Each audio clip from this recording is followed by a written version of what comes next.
Boche gold and diamonds. Buy now, pay later. യാഗഭൂമിയായി പരുതൂർ മുടപ്പക്കാട് സുബ്രഹ്മണ്യ സ്വാമി ക്ഷേത്രം. ഓം ഹ്രീം ശരവണ സ്വാഹ. ഓം ഹ്രീം ശരവണ സ്വാഹ. ഓം ഹ്രീം ശരവണ സ്വാഹ. ഓം ഹ്രീം ശരവണ സ്വാഹ. ഓം ഹ്രീം ശരവണ സ്വാഹ. ഓം ഹ്രീം ശരവണ സ്വാഹ. ഓം ഹ്രീം ശരവണ സ്വാഹ. ഓം ഹ്രീം ഓം ഹ്രീം. സുബ്രഹ്മണ്യ ഷഡാക്ഷര യജ്ഞത്തോടെ യാഗം സമാപിച്ചു. കലാപരിപാടികളും ഉണ്ടായി. അപൂർവമായി നടത്തുന്ന സുബ്രഹ്മണ്യ ഷഡാക്ഷര യജ്ഞത്തിനാണ് മരുതൂർ മുടപ്പക്കാട് സുബ്രഹ്മണ്യ സ്വാമി ക്ഷേത്രം വേദിയായത്.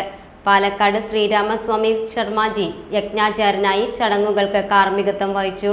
2 ദിവസങ്ങളിൽ നടന്ന പരിപാടിയിൽ ഭക്തർക്ക് അന്നദാനവും വേദിയിൽ കലാപരിപാടികളും ഉണ്ടായിരുന്നു. Time kids pre school, Mannannur road, Vaniyamkulam. Dot view news. കാഴ്ചകളാണ് ലോകം, കണ്ടു തുടങ്ങുക.